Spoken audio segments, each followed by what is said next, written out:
Okay, so good evening, everyone. How's everybody? Good evening, ma'am. Ma'am, Good fine. evening, ma'am. Good. How about you, ma'am? I'm also fine. Thank you so much. As you know that yesterday's topic was my hometown and students were talking about their hometown. मेरा hometown कैसा है and everything was there. So some students are still remaining to perform. कुछ students हैं जो अभी भी उसको performance के लिए बचे हुए हैं. So like I think Purvi hasn't performed. Same with Amanjot also. Then we have Ravi here in the class. तो ये जो students हैं जिन्होंने कल perform नहीं किया है, so would you like to perform today? The students who got remaining yesterday. Good evening, ma'am. Good evening, Pravesh. Okay, so the students like anyone who wants to perform anything. Hello, good evening, ma'am. Good evening, Amanjot. Do you want to perform? Sorry, ma'am. कल मैंने class नहीं join की, मैं ना काम से late हो गई थी. मैंने आपको मैसेज डाला था. Sorry. I saw your message. It's okay, no problem. Sometime it happens. कभी-कभी ऐसा हो जाता है, no problem. Yes, ma'am. एक बात पूछनी थी. मेरे पास ना लैपटॉप है. मेरा फोन ना थोड़ा गर्म हो जाता है तो उसमें थोड़ी प्रॉब्लम आ जाती है. तो मैं जो ये आपकी मीटिंग है लैपटॉप पे कैसे ज्वाइन कर सकती हूँ? सिस्टम पर पूछ रहे हैं. हाँ जी, मतलब सिस्टम पे इसको कैसे ज्वाइन कर सकते? उसके लिए आपको क्या करना होता है, आपके जो एप्लीकेशन है आप इससे कॉपी करके अपने व्हाट्सएप पर कॉपी कर लीजिए, मीटिंग की आईडी को पेस्ट कर लीजिए. पेस्ट आप कहीं भी कर सकते हैं, लाइक किसी फैमिली मेंबर को भेज दीजिए या आप पेस्ट कर लीजिए कहीं पर ही. और फिर आप उससे अपने सिस्टम पर आपको व्हाट्सएप वेब ओपन करना होगा. यस मैम, है मेरे फोन पे. व्हाट्सएप वेब के थ्रू जब आप वो क्लिक करते हैं तो आपको जूम जो है वो डायरेक्ट ओपन होता है. वहां पे आपको आपकी आईडी डालनी होती है ना, जो आपकी ईमेल आईडी जो चल रही है वो डालनी होती है. एंड फिर आप आराम से कर सकते हो क्योंकि आईडी तो ऑलरेडी रजिस्टर्ड है आपकी, बस एक बार डालनी होती है, फिर हर बार आपकी मीटिंग शुरू हो जाएगी ऐसा. Okay ma'am, thank you ma'am. Thank you. चलिए, या who will be the performer? कौन है जो परफॉर्मेंस पहले देंगे आज? एक काम करते हैं, let's have the performance after some time. पहले कुछ आज नया समझ लेते हैं, सीख लेते हैं. आज मैं है ना आप लोगों को as I told you, as I give you one is am are मैंने आपको पढ़ाया हुआ था. That what is the use of is am are, what is the use of be verb actually, जिसमें मैंने नहीं सॉरी मैंने आप लोगों को I think basics of grammar बता दिया था. आज मैं आपको यूज ऑफ इज़एमआर स्टार्ट करने वाली हूँ. यूज ऑफ इज़एमआर में बेसिकली क्या क्या यूज होते हैं उसके और किस तरह से यूज किया जाता है, क्योंकि वो वर्ब का फर्स्ट लेसन होता है. वर्ब अगर आप पढ़ रहे हैं, टेंसेस अगर आप पढ़ रहे हैं तो टेंसेस का फर्स्ट लेसन होता है इज़एमआर. तो आज हम कुछ सेंटेंसेस इज़एमआर से बनाने वाले हैं. वैसे आप लोग ऑलरेडी सेंटेंसेस अच्छे बना लेते हैं, बस अब आपको उनके थोड़ी सी और ग्रामर अंडरस्टैंडिंग के लिए उसे सीखना होगा. तो सबसे पहले हम शुरुआत करते हैं इज़एमआर से. देखिए इज़एमआर का एक और नाम है which is very much famous, called be, है ना. बी अपने आप में वर्ब होती है और बी जो वर्ब है इसका पूरी फैमिली होती है जिसे हम इज़एमआर कहते हैं. बी को हम दूसरे शब्द से जानते हैं. बी को हम लोग इज़एमआर के नाम से भी जानते हैं. तो बी का एक मीनिंग तो होता है बनना और दूसरा मीनिंग इज़एमआर के जैसा आता है होना. लाइक मैं हूँ, मेरे दोस्त हैं तो हूँ है, इस तरह के जो मीनिंग्स होते हैं दे आर कॉल्ड इज़एमआर, है ना. और इज़एमआर जो है या बी वर्ब है ना, दोनों ही वर्ब की फर्स्ट फॉर्म्स होती हैं. इसी वर्ब की एक सेकेंड फॉर्म भी होती है और वो सेकेंड फॉर्म में अगर बताऊं तो सेकेंड फॉर्म होती है was एंड were. इसका मतलब है जहां जहां पर was लगता है वो is और am का पास्ट बताता है, और अगर पास्ट बता रहा है प्लूरल वाला आर का तो वर लगता है. मतलब ये मान के चलिए कि इजेमार का जो पास्ट होता है वो होता है was and were, was and were, ठीक है। इजेमार का जो पास्ट होता है वो होता है was and were, okay. Now moving towards next, थोड़ा सा और आगे बढ़ जाते हैं। लेट अस टॉक अबाउट कि was and were का थर्ड फॉर्म क्या होता है। was and were की जो थर्ड फॉर्म होती है वो होती है been, और थर्ड फॉर्म हमेशा परफेक्ट टेंसेस में यूज की जाती है, तो हम इसे परफेक्ट टेंस में पढ़ेंगे। पास्ट टेंस में हम सेकंड फॉर्म पढ़ते हैं, जितनी भी सेकंड फॉर्म होती हैं 2, 3, 4 या 1। थर्ड फॉर्म हम लोग परफेक्ट टेंस में पढ़ते हैं, और फिर लास्ट में आती है हमारी आईएनजी फॉर्म। तो आईएनजी फॉर्म को हम हमेशा कंटिन्यूअस फॉर्म में पढ़ते हैं। इस आईएनजी फॉर्म को वर्ब की फोर्थ फॉर्म कहते हैं, ठीक है। अच्छा, फ्यूचर भी बन सकता है इसका जो फ्यूचर होता है वो हमेशा हम विल और शैल लगाकर बनाते हैं। तो हम विल लगाकर बी लगा देते हैं, तो बी वर्ब का फ्यूचर बन जाता है। वैसे हम चाहें तो शैल भी लगा सकते हैं, लेकिन स्पोकन इंग्लिश में हम विल ही सभी सब्जेक्ट्स के साथ में लगाते हैं। अब मैं आपको सेंटेंस ऑलरेडी बता चुकी हूँ। सेंटेंसेस के अपने टाइप्स होते हैं, positive sentence, negative sentence, affirmative जिसको कहते हैं, पॉजिटिव कहते हैं जिसको, नेगेटिव जो नॉट वाला होता है, फिर क्वेश्चन वाला सेंटेंस होता है, और फिर बारी आती है इंटरोनेगेटिव वाले सेंटेंस की। हम लोग उस दिन पढ़ चुके थे। ये जो सेंटेंसेस होते हैं ये क्या काम करते हैं, ये बेसिकली हमें बताते हैं कि या तो एक्शन, ये जो सेंटेंसेस होते हैं वो एक्शन बताते हैं, या फिर हमें बताते हैं नॉन एक्शन, ठीक है। ये हमें और कुछ भी बताते हैं। एक्शन और नॉन एक्शन के अलावा ये हमें बताते हैं पोजीशन। अब हो सकता है अभी आपको पोजीशन समझ में ना आए, लेकिन लेट मी टेल यू कि जब आप पोजीशन एग्जैक्टली समझ लेते हो तो ये वाला कंफ्यूजन क्लियर हो जाता है। तो सबसे पहले बात करते हैं एक्शन की। अगर आप बोलते हो that I am playing cricket, तो ये एक एक्शन सेंटेंस है। I am playing cricket, playing cricket is one action. इसका नॉन एक्शन देखें, नॉन एक्शन ऐसा तो नहीं बनेगा क्योंकि एक्शन और नॉन एक्शन तो अलग अलग होते हैं। तो नॉन एक्शन बनाते हैं और बात करते हैं कि आई एम अ टीचर, मैं एक टीचर हूँ। ये हमारा नॉन एक्शन सेंटेंस है। Guys just give me a second, हाँ, just a second.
Yes, so we were talking about कि ये नॉन एक्शन हो गया।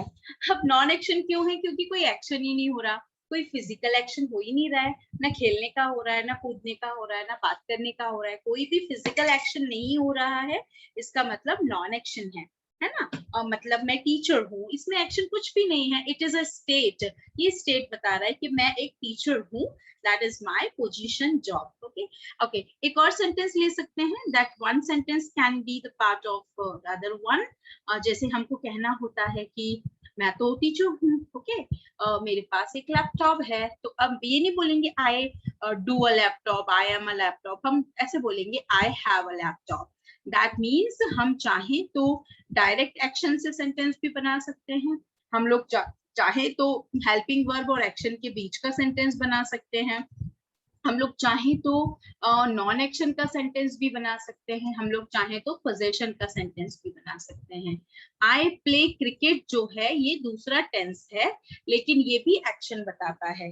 तो एक्शन में कई सारे टेंसेस आ सकते हैं, नॉन एक्शन में हमेशा एक ही तरह का सेंटेंस आता है, जो कि नॉन एक्शन में स्टेट बताता है, किसी पर्सन की जॉब बताता है, उसकी क्वालिटी बता देता है, उसका नाम बता देता है, इस तरह के नॉन एक्शन ही आते हैं, है ना। तो एक्शन के सेंटेंस हो गए जिसमें हम वर्ब पढ़ते हैं, वर्ब मैंने उस दिन सिखाया था, नॉन एक्शन हो सकती है, एक्शन भी हो सकती है। तो एक्शन वर्ब भी है यहाँ पर, नॉन एक्शन में एम आता है, पोजीशन में हैव हैज आते हैं, और अगर एक्शन की बात करें तो प्लेइंग, ईटिंग, गोइंग, ये सारे एक्शन आ सकते हैं।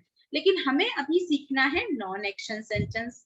नॉन एक्शन सेंटेंस सीखने के लिए हमको चाहिए होता है ये, हमको चाहिए होता है this one, this particular action, this particular thing is basically the part of, ये जो आपको दिख रही है, हमको नॉन एक्शन बताने के लिए इसकी जरूरत होती है। किसकी जरूरत होती है? Is am are first form की, है ना। नॉन एक्शन बताने के लिए हमें जो है वो सेंटेंस कौन सा और जरूरी होती है, हमको चाहिए रहता है was and were also, ठीक है। एंड नॉन एक्शन सेंटेंस बताने के लिए हमको बीइंग की भी जरूरत पड़ सकती है ना।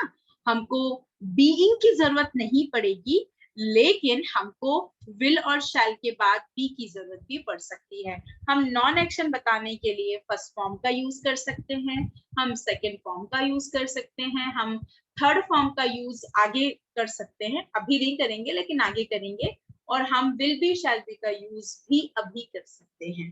तो हम क्या कर सकते हैं, हम लोग एक ऐसा अंडरस्टैंडिंग डेवलप कर सकते हैं कि नॉन एक्शन का मतलब किससे होता है। नॉन एक्शन का मतलब होता है किसी नॉन एक्शन का एग्जैक्ट जो ग्रामर में मतलब होता है वो होता है स्टेट से। स्टेट का मतलब होता है to be into any stage, to be into any condition, to be into any situation. State का मतलब होता है be, देखो be आ रहा है, into any situation और condition, है ना।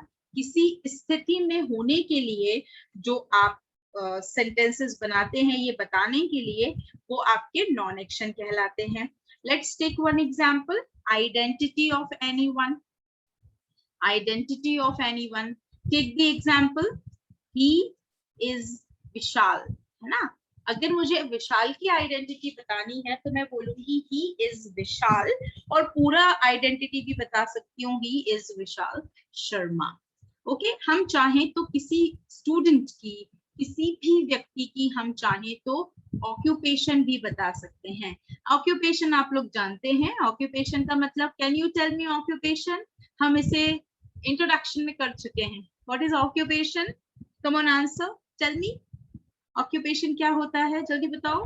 पेशा मैम, पेशा Job. जैसे कि स्टूडेंट या मैम जॉब। जॉब। सिंपल शब्दों में क्या बोलेंगे? जॉब। वेरी गुड पूर्वी, वेरी गुड सुशीला, जॉब, है ना। तो ऑक्यूपेशन में इसलिए यूज कर रही हूँ ताकि आपको ये वर्ड याद हो जाए, ये वर्ड समझ आ जाए। So occupation. अब विशाल की occupation, Vishal what is your occupation बेटा, what is your occupation, what are you actually? I am a bartender. ठीक है, तो आप बोलेंगे मैं एक बारटेंडर हूँ, तो बोलेंगे आई am a bartender. Is it right? Spelling ठीक है बेटा? गुड, चलिए। Yes, अब ये उसकी जॉब है, आई एम अ बारटेंडर, ठीक है। अब किसी की मान लीजिए क्वालिटी बतानी है। क्वालिटी का मतलब होता है किसी व्यक्ति की अच्छी बात, उसकी अच्छाई, उसकी थोड़ी बुराई। तो हम अभी बुराई के नेगेटिव पॉइंट्स की बात नहीं करेंगे, अभी हम स्ट्रेंथ की बात करेंगे। जैसे हम कह सकते हैं Vishal is, Vishal can you tell me your one quality? Yes, ma'am. I have a good knowledge of mixology. and communication skills are good, and flexibility and तो time मैं ले लेती management. हूँ विशाल इज फ्लेक्सिबल, मैं थोड़ी इनर क्वालिटी वाली बात कर रही हूँ, है ना, स्ट्रेंथ वाली। So Vishal is flexible in nature, he is flexible. ठीक है, एक और एग्जांपल ले लेते हैं। विशाल की अभी की पोजीशन क्या है उससे पूछ लेते हैं। Where are you Vishal right now? Ma'am, I am sitting on a chair. ठीक है, I am sitting on a chair. Sitting हटा के बताना हो तो क्या बोलेंगे? कहाँ पर है, किस जगह पर है, वो बता सकते हैं। मैम प्लीज का नाम बताना है। एग्जैक्टली, मतलब हमको एक्शन ना बता के नॉन एक्शन से ही पोजीशन बतानी है, जिसमें आप यूज कर सकते हैं that I am in the room, I am in I am at my village, I am in my home, like that. Yes ma'am, I am in room. I am in Room. Room, okay, I am in room. आप चाहें तो हम इसका relation बता सकते हैं, किसी का भी रिलेशन इसके साथ, जैसे अभी हमारे क्लास में है तो आप क्या बोल सकते हैं? He is my batchmate. Vishal आपका बैचमेट है ना, तो आप लोग बोल सकते हैं he is my batchmate. See very carefully, यहाँ पर हमने कहीं पर भी एक भी बार कोई एक्शन का यूज नहीं किया है, इसका मतलब ये नॉन एक्शन सेंटेंस है। We have never used in these sentences any kind of action, फिर भी कहीं ना कहीं विशाल is in any condition or situation। जैसे पहला उसका नाम है कौन सी? He is Vishal. I am a bartender. He said I am a bartender. Vishal is flexible. मैं सब्जेक्ट चेंज करती जा रही हूँ कि अगर I है तो am लगेगा, और he है तो is लगेगा, विशाल है तो is लगेगा, क्योंकि वो is am are अलग अलग यूज होते हैं ना, इस हिसाब से कहाँ यूज होते हैं, will study that also. So overall जब आप इन्हें देखते हो तो आपको कहीं पर भी एक्शन नजर नहीं आता है, लेकिन ये तो एक यूज हो गया is am are का। is am are का एक यूज हो गया है नॉन एक्शन बताने में। हम चाहें तो is am are को पास्ट में भी यूज कर सकते हैं। हम पास्ट में भी यूज करेंगे तो पता है सेंटेंस पास्ट में बना सकते हैं, लेकिन ध्यान रखिएगा पास्ट के लिए पास्ट की वर्ब यूज करनी पड़ेगी। तो पहले देख लेते हैं कि कौन सी वर्ब किसके साथ लगाई जाती है और क्यों लगाई जाती है। तो हमारे पास में है ना, इंग्लिश में देयर आर सम पर्सन्स, कुछ ऐसे लोग माने जाते हैं, हिंदी में ऐसे लोग होते हैं जो सेंटेंस में सब्जेक्ट का काम करते हैं। सेंटेंस में सब्जेक्ट बनाने का जो काम करते हैं, they are called subject of the sentence, है ना। सब्जेक्ट जो होते हैं वो सिंगुलर हो सकते हैं, सब्जेक्ट जो होते हैं वो प्लूरल हो सकते हैं। सब्जेक्ट जो हैं वो सिंगुलर और प्लूरल दो तरह से होते हैं। तो पहला सब्जेक्ट होता है आई। आई का मतलब होता है मैं, है ना, आई का मतलब होता है मैं। इसके साथ आप हमेशा एम लगाते हैं प्रेजेंट में, और पास्ट में आप लगाते हैं was। अच्छा, आई के बाद आता है वी मतलब होता है, हिंदी में बोलेंगे हम सब बोलते हैं ना, वो हम वाला हम आता है, और इसमें हम एम नहीं लगा सकते हैं क्योंकि एक प्लूरल है, तो इसके साथ हम लगाते हैं आर, ARE, और उसके बाद हम इसमें लगाते हैं पास्ट में आर की जगह पर वर, मतलब एम क्योंकि सिंगुलर है तो हमने उसके साथ क्या लगा दिया, एम आई के साथ। लेकिन और पास्ट में क्या लगा दिया, was। लेकिन क्योंकि वी प्लूरल था और है, उसके साथ हम प्लूरल आर लगाएंगे, तो पास्ट में भी उसके साथ आर ही लगेगा। फिर बात करते हैं नेक्स्ट सब्जेक्ट की। नेक्स्ट सब्जेक्ट होता है, जैसे मैंने आई का ले लिया, आई हो सकता है जो सेंटेंस बनाता है, जो एक्शन करता है, आप भी जानते हो। वी हो सकता है हमारे साथ में, जस्ट अ सेकंड, हमारे साथ में यू भी हो सकते हैं। यू जो होते हैं वो यू का मतलब या तो आप उसे दो मीनिंग से लेते हैं यू को। यू का फर्स्ट मीनिंग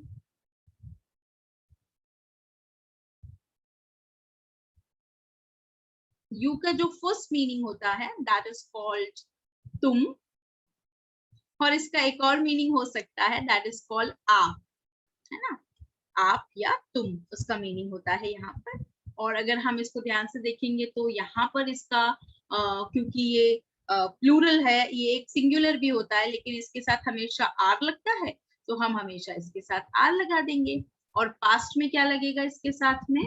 पास्ट में इसके साथ में लगेगा वर, पास्ट में इसके साथ में लगेगा वर। ठीक है, चलिए जहां जहां आर है वहां वहां वर लगेगा, जहां एम है वहां वॉज लगेगा, जहां पर ही शी इट, जहां पे इज है वहां पे ही वॉज ही लगेगा। ऐसा हो जाता है। बाकी बचे हुए सब्जेक्ट हो सकते हैं दे का हिंदी मीनिंग एग्जैक्टली होता है वे, तो हम इसे हिंदी मीनिंग के हिसाब से लगाते हैं वे। हिंदी में वे बोलेंगे, वी वे बोल देती हूँ मैं, माही वे वाला वे। हाँ, और इसके साथ आर लगता है, आर के साथ पास्ट में वर लगता है। थोड़ा सा नीचे आएंगे तो बात करते हैं ही सर की। ही वह होता है, that is for a boy, इसका मतलब होता है वह फॉर अ बॉय, है ना, वह। और इसके साथ हमेशा प्रेजेंट में इज लगता है, ये एक सिंगुलर या एक सिंगल सब्जेक्ट है, और पास्ट में इसके साथ में वॉज लगता है। फिर आता है लड़की के लिए वह, सो शी कहा जाता है, लेकिन गर्ल के लिए होता है तो वह हो जाता है। एंड मूविंग टूवर्ड्स नेक्स्ट, इसके साथ इज लगता है, एंड देन पास्ट में एज यू नो वॉज ही लगेगा, क्योंकि वॉज ही होता है यहाँ पर, सो वॉज लग जाता है। फिर हम बात करते हैं इच एनिमल्स के लिए लग सकता है, इट सिचुएशन के लिए लग सकता है, इट बारिश हो रही है तो लग सकता है, नॉन एक्शन में डे के लिए लग सकता है, डेट के लिए लग सकता है। इसका यूज हम लोग जो है वो नॉन लिविंग थिंग्स के साथ भी कर सकते हैं। तो it is Sunday, it is 6th January, it is 6th July today, it is hot today, it is my dog, it is my chair, it is my laptop on which I am taking class। तो ये सब जगह पे use हो सकता है non action, animal, day, date, time, like that.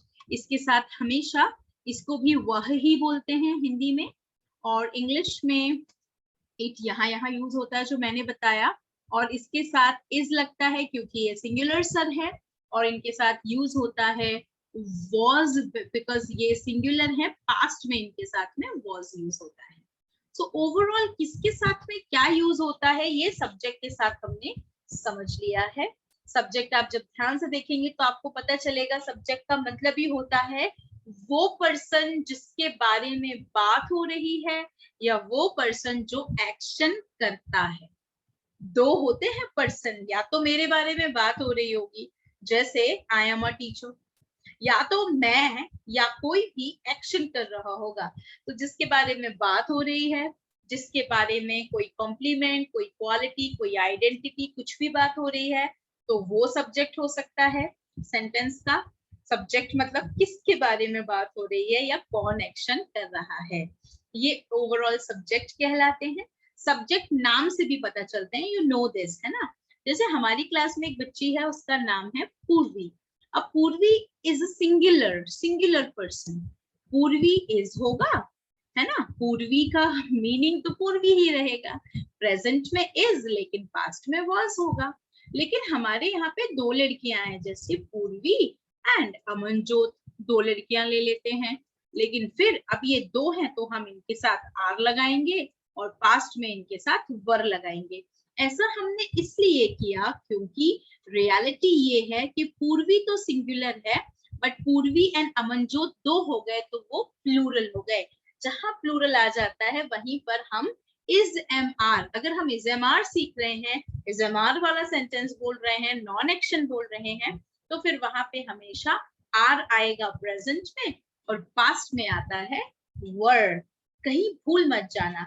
Some students have this confusion also कि you के साथ में हम इज भी लगा सकते हैं, नहीं लगा सकते। यू के साथ हमेशा आर लगता है और पास्ट में वर लगता है। ठीक है, सो ओवरऑल ये सब्जेक्ट्स हो गए, उनके साथ इज एम आर और वॉज वर। मैंने फ्यूचर अभी नहीं लिया है, I will take, don't worry, है ना। मैं थर्ड फॉर्म अभी नहीं बताऊंगी, मैं फर्स्ट फॉर्म बताऊंगी इज एम आर वाली, मैं सेकेंड फॉर्म भी बताऊंगी, मैं थर्ड फॉर्म नहीं बताऊंगी, फोर्थ नहीं बताऊंगी, लेकिन फ्यूचर बताऊंगी, क्योंकि 3 टेंसेस जरूरी होते हैं।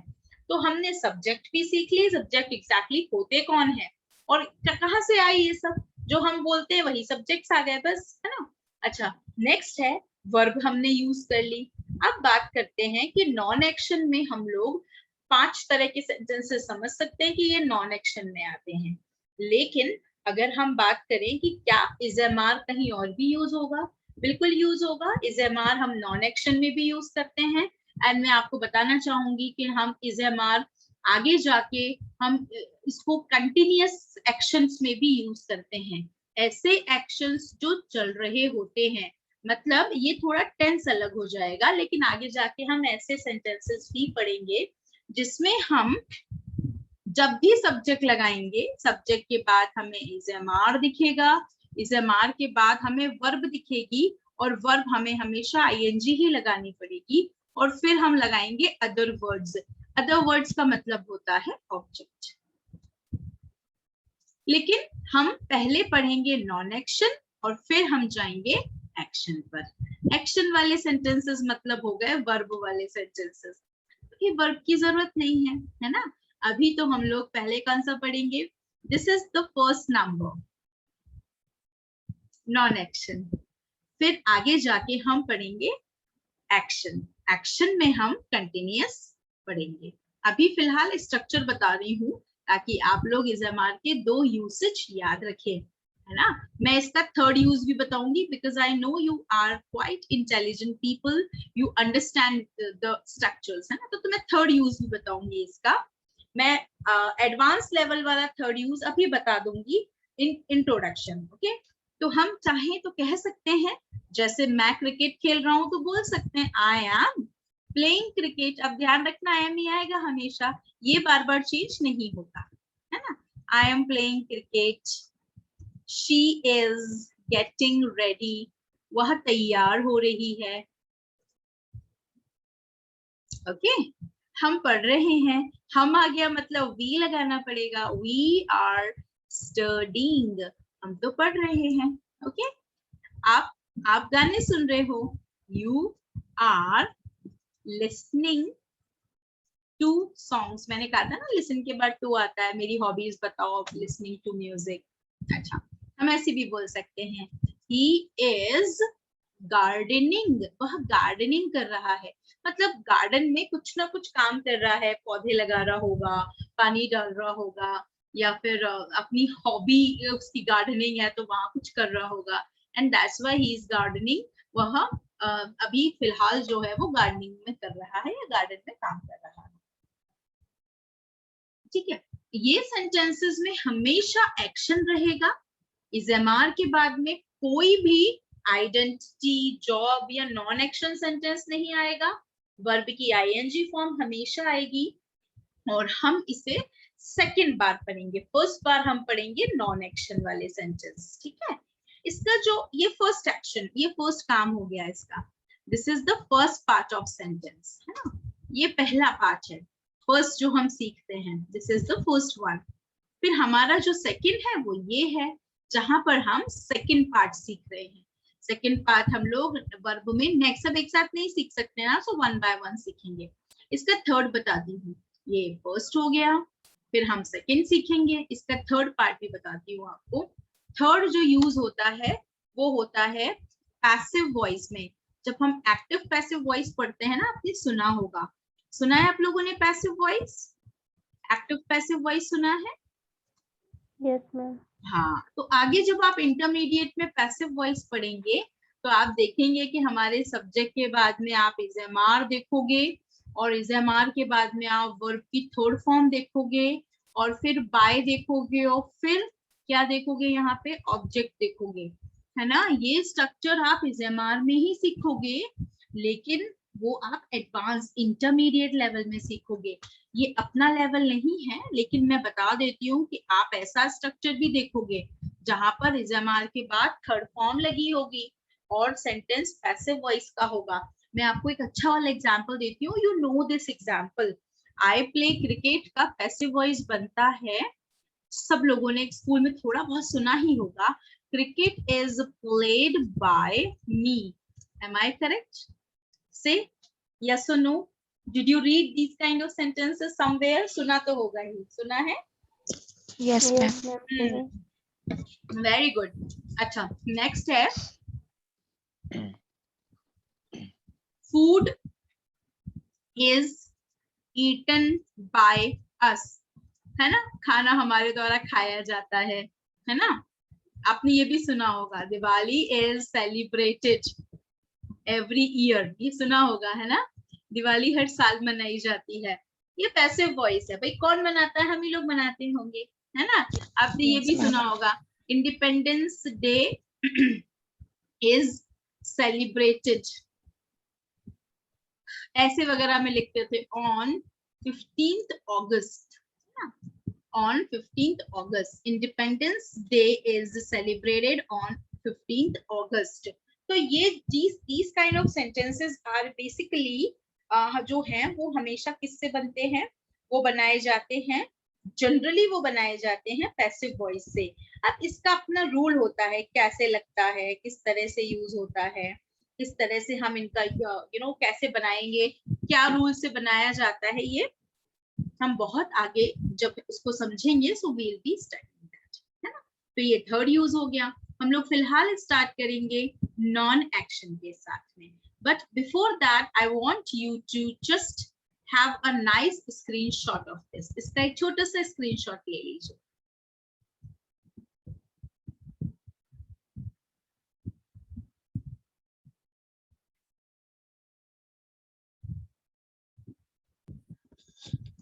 मैंने तो मैम सारा कुछ लिख लिया है। गुड, अगर लिख लिया तो Yes. बहुत अच्छी बात है, और स्क्रीनशॉट ले लिया, दैट इज आल्सो गुड।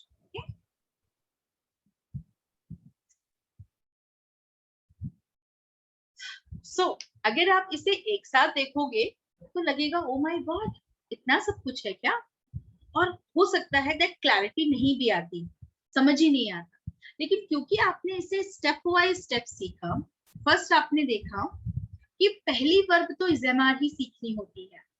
इज़ेमार की पूरी फैमिली भी है, बी वर्ब इसकी फैमिली है, इसका फर्स्ट फॉर्म, इसका सेकेंड फॉर्म, इसका थर्ड फॉर्म, इसका फोर्थ फॉर्म, इसका फ्यूचर में क्या होता है, विल और शैल के बाद भी लगता है, ये सब सीखा।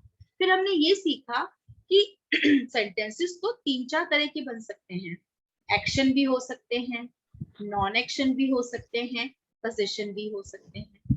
सबसे पहले देखें तो नॉन एक्शन सेंटेंसेस होते क्या हैं।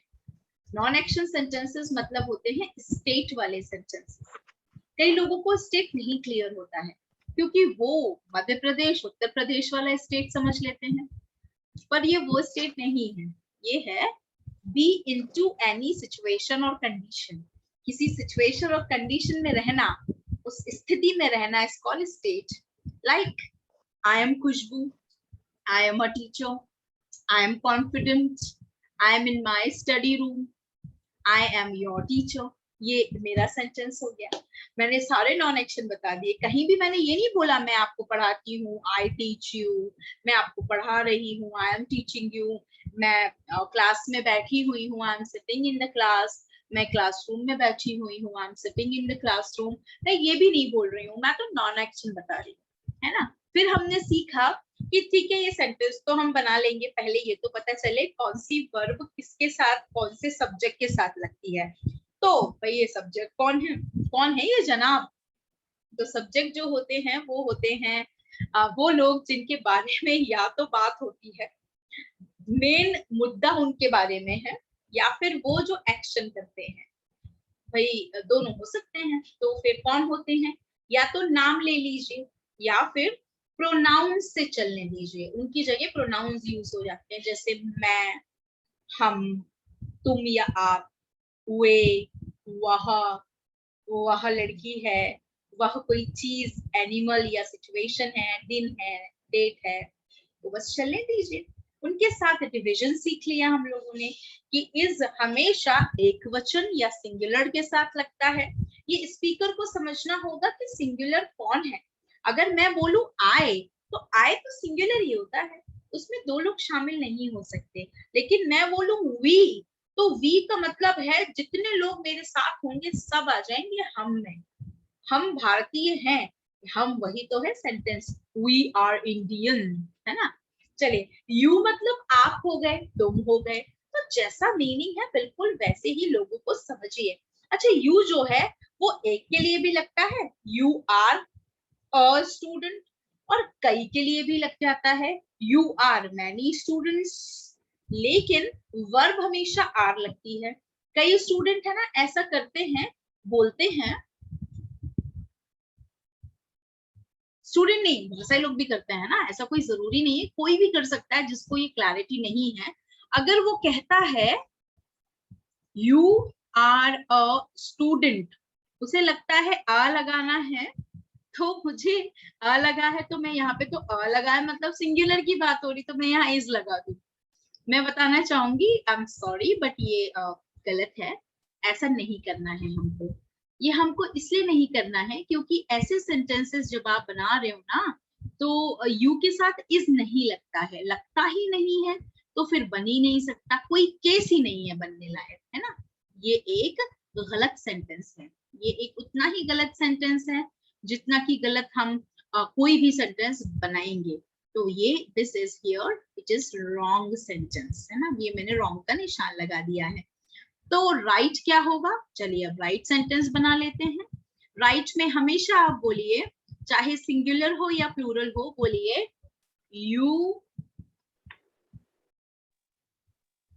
You are a student.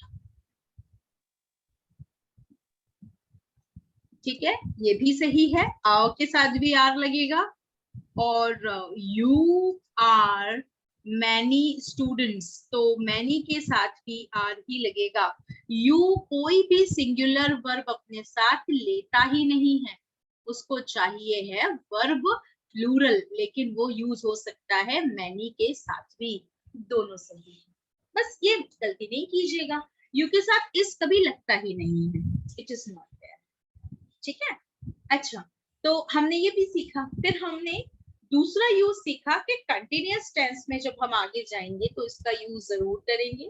Continuous tense हमेशा वो एक्शन बताता है जो कंटिन्यू है, जो चल रहे हैं। अब कुछ भी हो सकते हैं, जैसे फिलहाल तो पंखा चल रहा है, लाइट भी हमारी जल रही है, मैं बोल रही हूँ आप सुन रहे हैं, कई एक्शंस हैं जो चल रहे हैं। तो कोशिश करें कि फिर हम उस हिसाब से बोलेंगे। तो ध्यान रखें कि कंटिन्यूअस